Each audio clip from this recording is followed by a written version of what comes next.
Well, in case you've been living in a cave for the last year, Elon Musk bought Twitter and it's going poorly.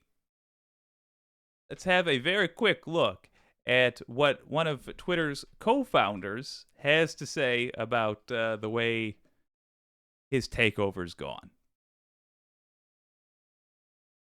Should do a lot to disillusion folks that think he's a genius.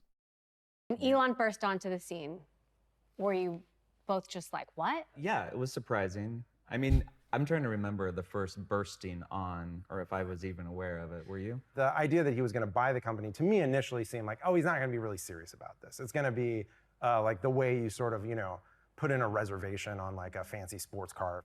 There have been a couple moments where I'm like, oh, I started this thing. Yeah, that totally relatable, the way you put in a reservation on a sports car. Yeah, sure. I relate to that. Yeah. With some other people a long time ago in this little office. And then the world's richest man bought it. Right. And it's this big news story. Like, how did that happen? That's weird. Was there any part of you that was like, oh, this is interesting, maybe it's a little exciting? Totally, yes. I like interesting things to happen. Right. I'm not a fan of things staying the way they are. I mean, that's why we do tech. That's why we start new things. Twitter had been getting better and better. Actually, the trajectory of improvements in the year or two prior to Elon. But then it was like, Elon, holy moly, he does crazy things. This will be interesting and fun. We'll see what happens. Yeah. We may differ on this. So how do you feel about what he's done so far? I don't think he's dialed it in quite right yet. Well, it's gone pretty poorly. I mean, just objectively speaking. Yeah, just objectively speaking, I would also say it's gone pretty poorly.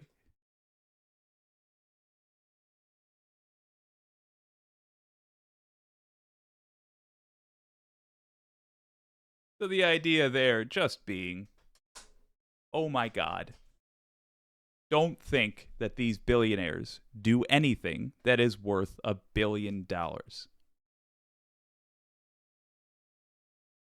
I'm not against the idea that you can make $1 billion. I'm not against that. I just don't think any human in history, except for maybe a scientist by the name of Salk, maybe Louis Pasteur, I don't think you can do anything that provides an amount of value that is actually worth $1 billion. I just think once you provide a company which collectively has a value of $100 million, life goes into easy mode for you. And if you are an immoral person, you can take $1 billion. But in order for you to take that amount of money, you have to take it from people who are genuinely doing the work. You're a thief, in other words. You're not breaking the law because you've bribed politicians to make the law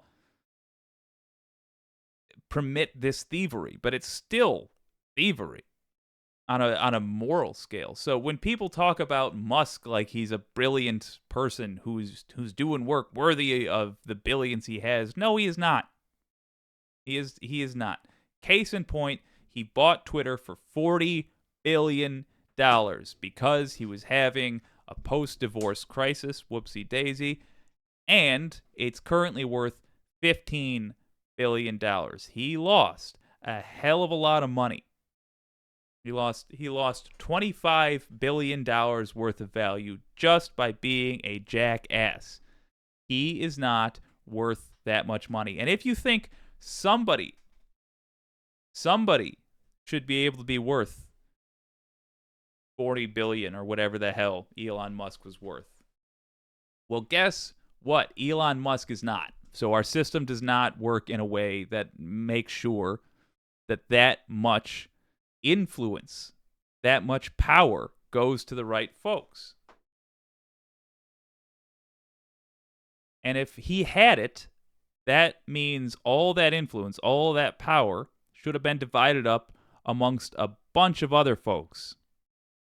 So we need to fix our system. Use Elon Musk as an example of why things don't work right now. Your lives are harder because his is a fantasy world. And he's not even happy.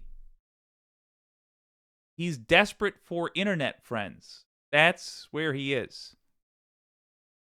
There's nothing wrong with being desperate for internet friends.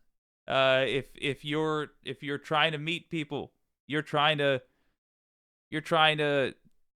maybe turn over a leaf, or you're trying to expand your horizons. But if $1 billion provided what it's supposed to provide, you wouldn't need to do that. Doesn't make him happy.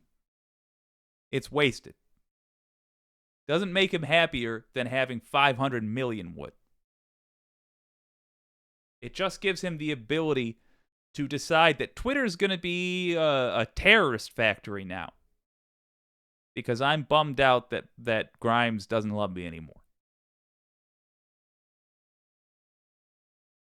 Heartbreaking, folks. There are relatively simple ways we can fix this. I know it's Salty Saturday. We're just being salty. So there's not going to be a whole action plan. Just hold this in your heart. You want this to be fixed? 2024. You get on the ballot. You look for people near you that are on the ballot, that are singing this song.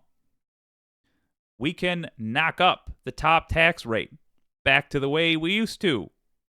Go back to the 70s. Do a 70% tax rate instead of the 30% we have now, 37% I think it is we have now. And just like that, suddenly no more potholes. Suddenly schools have all the computers, all the books, all the whatever they need. Suddenly a whole lot of the woes which the far right uses to inspire people to hate brown people and trans people and black people and gay people and anybody they can spot, foreigners, that person who's a different kind of white than you are, that person who's a different kind of religion than you are. All of that goes away. All we have to do is take back the profit from the work we do. If you're exhausted at the end of the day, we got a fella that's watching this show, and every day he's on the road working. That's work. That's productivity. I would be much more comfortable with him having $1 billion if somebody's got to have it than Elon Musk, who just wanders around the office bothering people. He doesn't deserve that. Use him as an example. In 2024, we can handle this.